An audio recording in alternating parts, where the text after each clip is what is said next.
The engineer moved across the laboratory to a panel. His metallic fingers reached out, deftly punched at studs. A wall screen lighted up, and on it they saw the bowl of sky above the city. Ships were shooting up and outward. Great silver ships that had grim lines of power about them. Up from the roofs they arrowed out into space, squadron after squadron, following a grim trail to the shock of combat, going out to meet the hellhounds.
So just start by telling me about this piece of music. Was it called Science Fiction for Grant?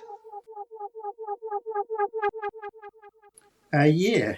So it's a homage to early science fiction, really, and it was intended for my friend Grant, as I say. So we both sort of have this love of early science fiction, and that's from about the earliest thing on here is 1940. Right. And I think the latest is about 1979. Mm. We've done sort of mixtapes for each other every so often that had a sort of sense of inevitability about it. It was like, why haven't I done this before? Yeah. We do a few things like there's a bit of influence by William Burroughs' cut-up technique. You know, it's kind of the collage kind of Dadaist.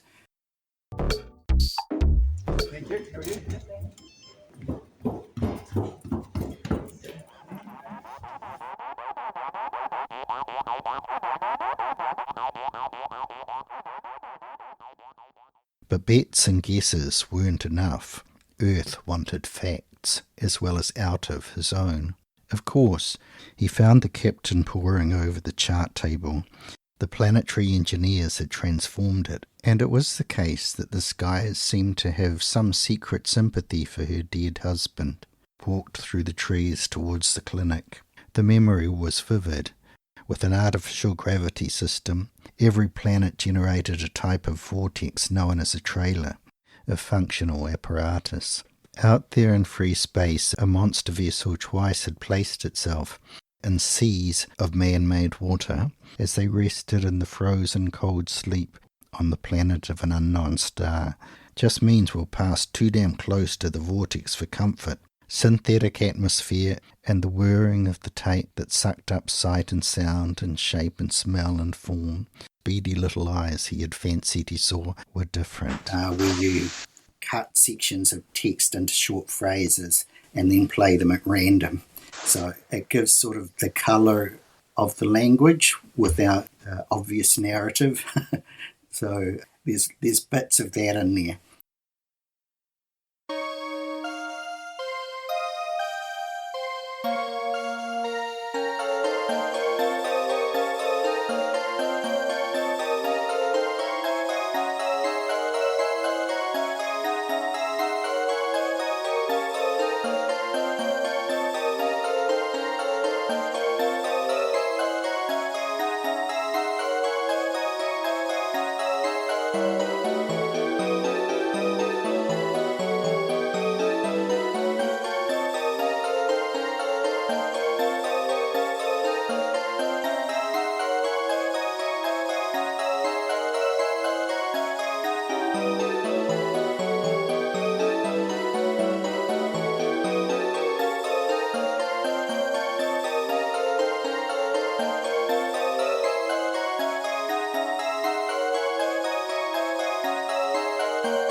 And we'd done it ages ago with a really old shonky reel-to-reel. And now, all these years later, living in the future, computer got Audacity and you can, do editing like I would have dreamed of. So taking advantage of that. The technology is just there. So once you've cut the vocal sections into these little phrases, you just put them in a playlist on iTunes and put it on random play and record the results. And you can do that a few times and get different variations each time. So it was really easy to do those. His metallic fingers reached out into a splendid private estate, bore them through the wide uncharted reaches of deep space, but sensations of friendship and goodwill, by right of reclamation. Somebody out there was thinking of the same, by some crazed horticulturalist. Great silver ships. She must not be stingy with her loss. Dalgard made mind touch, and pile up the centuries before his return. It was serpent-like. He was a double thing, himself and this other creature, and disintegrated stone. Garden, ghosts, poem, river. It's interesting because I had no idea it was kind of random when I listened to it for the first time.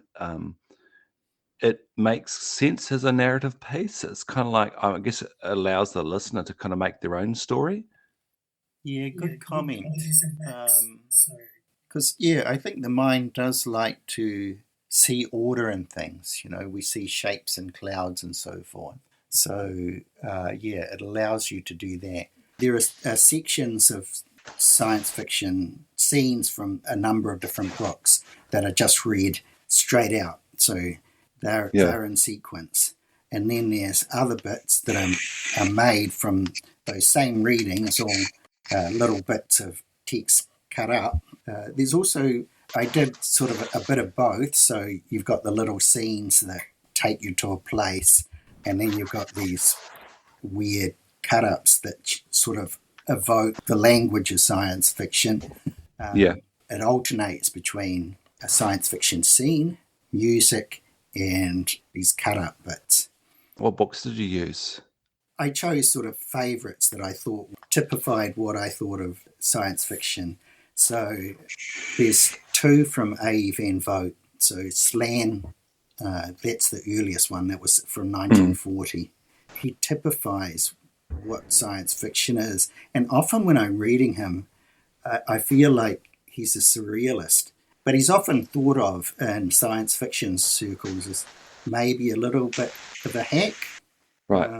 He did these things like he had these conceits where he'd write in lots of 800 words. Yeah. And in that section, he had to solve a problem and state a new one.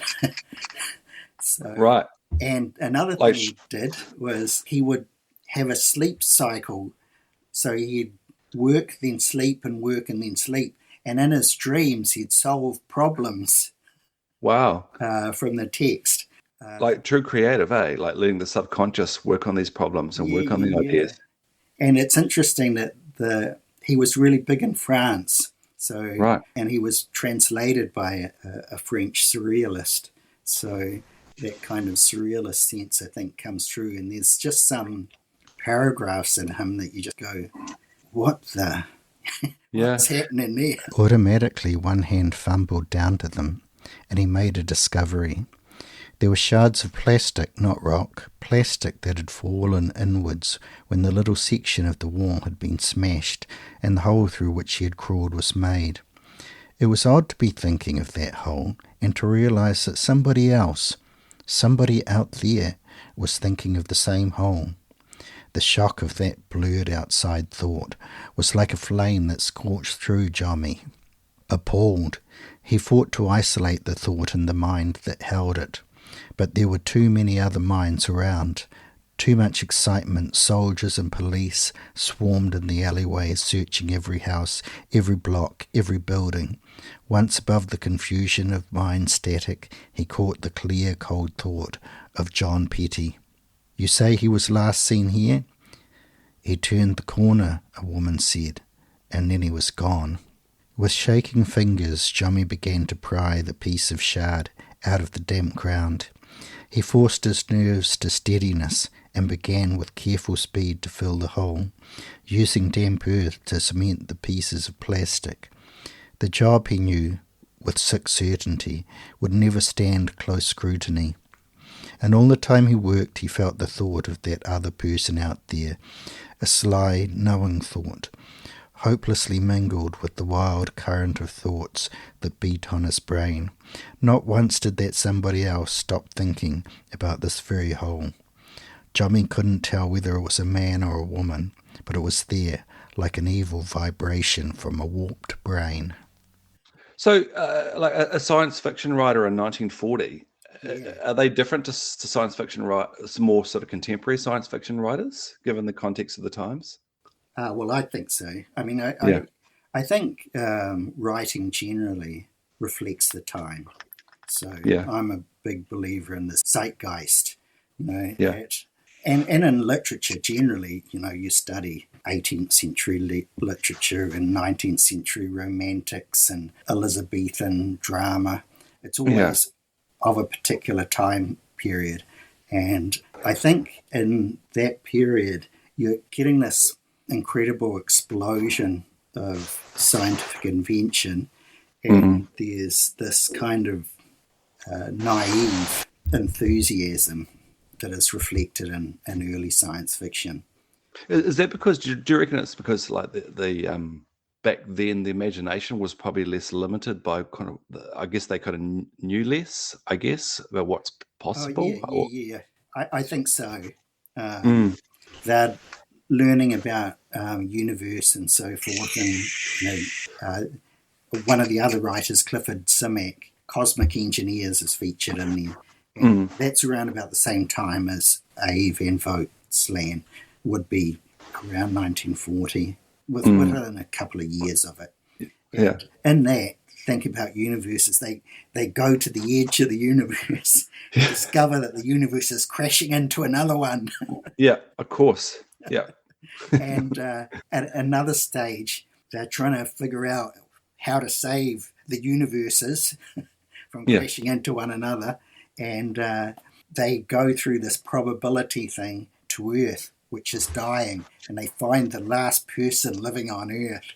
So it's like the extremes of what you can think of. Yes. They wanted to just jump there, whereas I think a bit later maybe they got a bit more sensible and going, that wouldn't happen. Like in 1940, what could you possibly do to save the universe from crashing into another one? Yeah. It's a good thing to speculate on, isn't it? He shivered. This wasn't the way a man should feel on his own home planet. This wasn't the way a man should feel on coming home from the very edge of everything. But it wasn't the edge of everything, he reminded himself. It was just the edge of the universe. For the universe wasn't everything. Beyond it, stretched for uncountable mind-shattering distances, were other universes. The universe was just a tiny unit of the whole. Perhaps as tiny as unit of the whole as the earth was a tiny unit of the universe. A grain of sand upon the beach, he thought, less than a grain of sand upon the beach. And this might not be Earth, of course. It might be just the shadow of the Earth, a probability that gains strength and substance, and a semblance of being, because it missed being in actuality by a mere hair's breadth. His mind whirled at the thought of it, at the astounding vista of possibilities that the thought brought up, the infinite number of possibilities that existed as shadows, each with a queer shadow existence of its very own. Things that just missed being realities. Disappointed ghosts, he thought, wailing their way through the eternity of non-existence.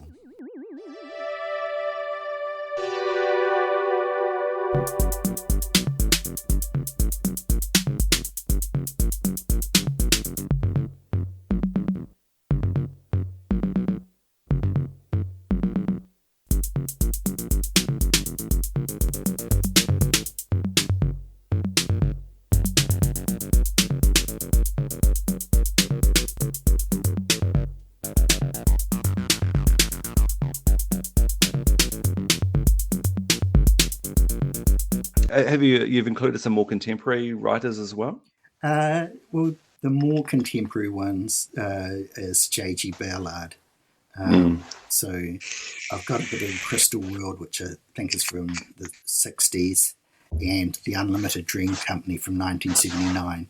So that's sort of the most contemporary. But I think he's sort of still regarded as quite cutting edge. There's, the edge hasn't cut any sharper, I think, than J.G. Ballard. The Unlimited Dream Company and a lot of his work from around that time is quite unsettling. Although the bits that I put in, I think, are relatively pastoral. What else? I put in a bit of Andre Norton, whose book Starborn was a very early science fiction novel that I read. So I remember I borrowed it from my stepbrother when I was about 14 years old, and read it on the train going home from my dad's place back. So I read it then, and then that, super young, I'm 62 now, and then a couple of years previous to now, I bought a copy again and read it again, and found that I enjoyed it just as much. Totally. It had that sort of fabulousness, but it also had the quite ecological concerns. So there was kind of a fight between these indigenous tribes and the earth people that had arrived a few hundred years back and had created a good relationship with the indigenous tribes and basically the animals as well. In the bit that I read, he has a kind of telepathic conversation with a little rabbit-like creature. Yeah. It's like, listening to nature and that kind of thing. And a new batch of people from Earth, when there's been sort of this fascist-type revolution since arise, and they're stridently technological. And, so it's kind of a battle between the heartless technologists and the native set. So things haven't really changed since the 1940s, eh?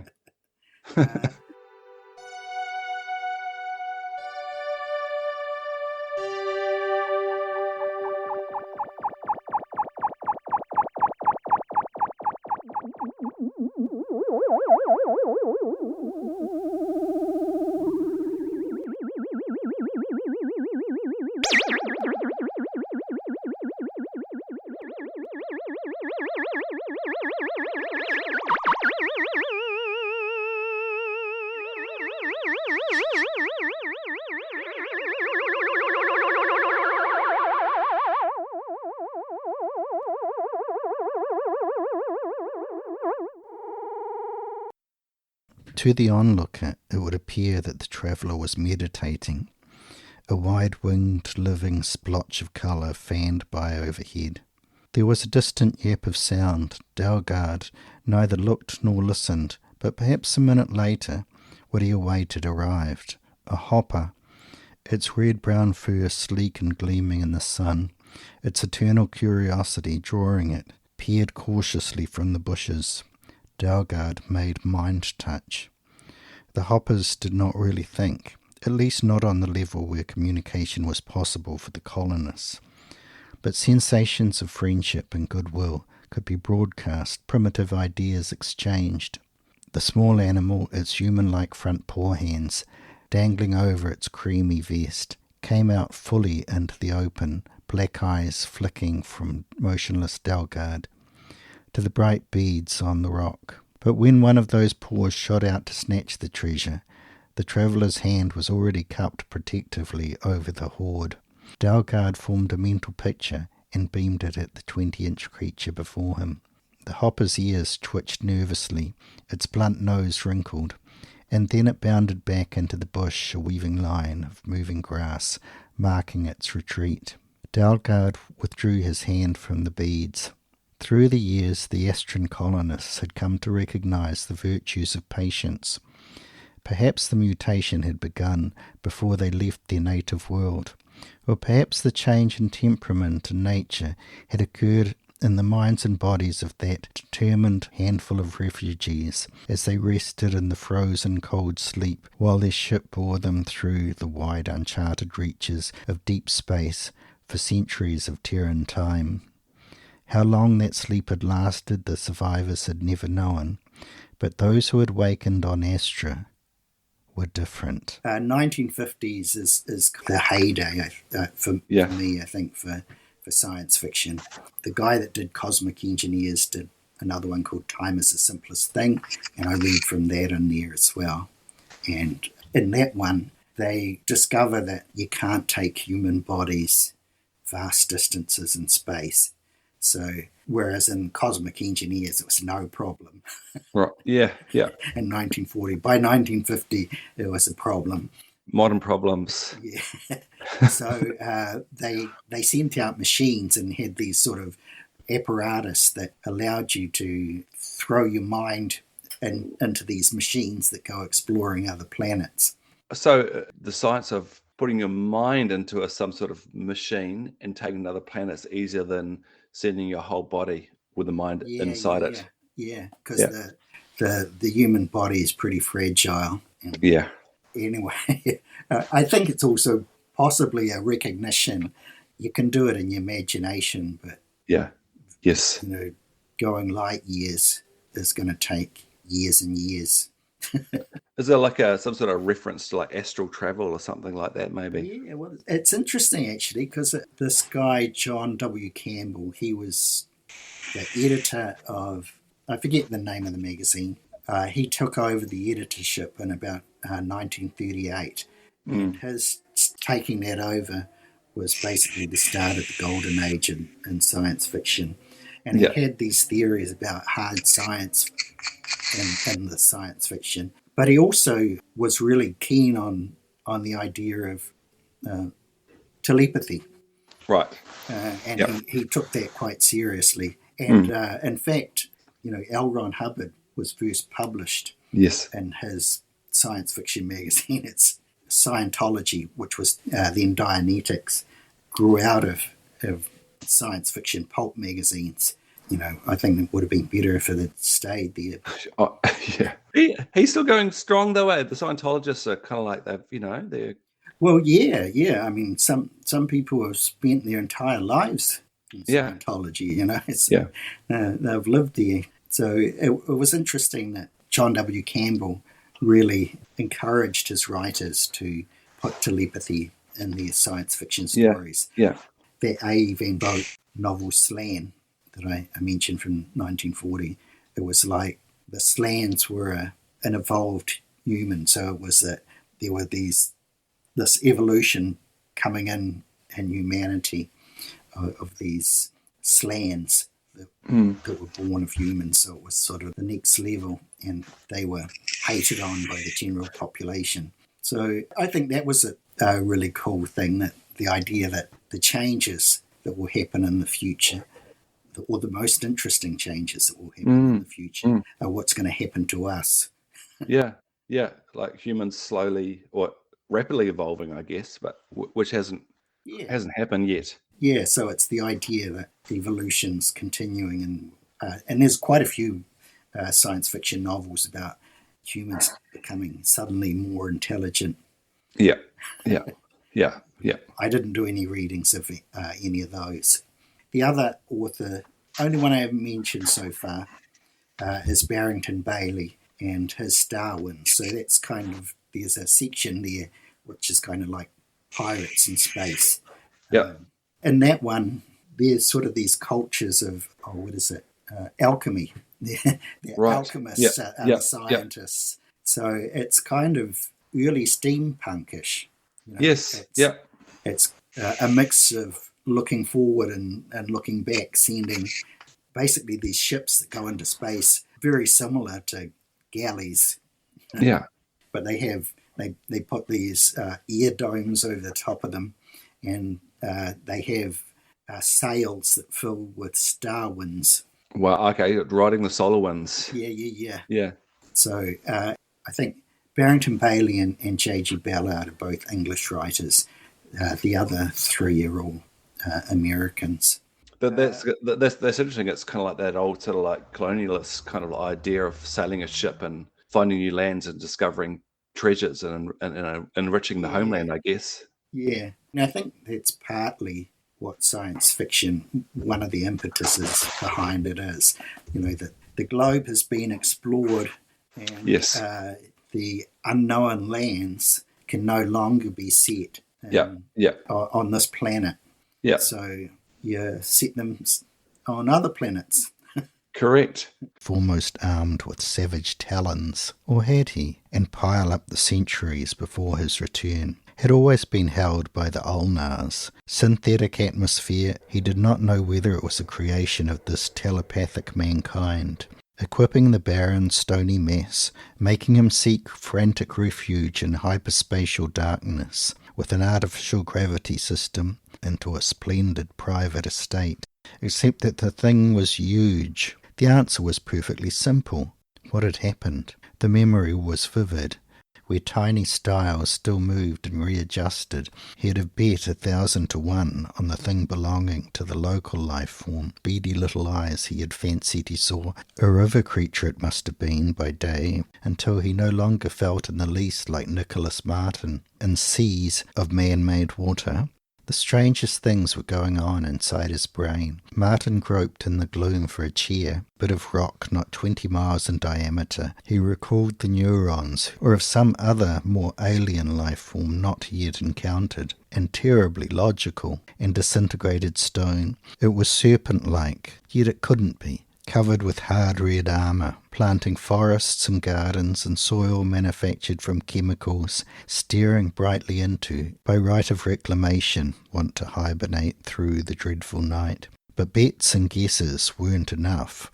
Earth wanted facts. The glimpses he had caught had told him nothing, of course, as well as out of his own. In close juxtaposition with Carter's own ship, where tiny styles still moved and readjusted, who did he feel like then? The tiny inner moon of Mars, thick as an elephant. Out there in free space, a monster vessel twice had placed itself. The planetary engineers had transformed it. It had innumerable limbs.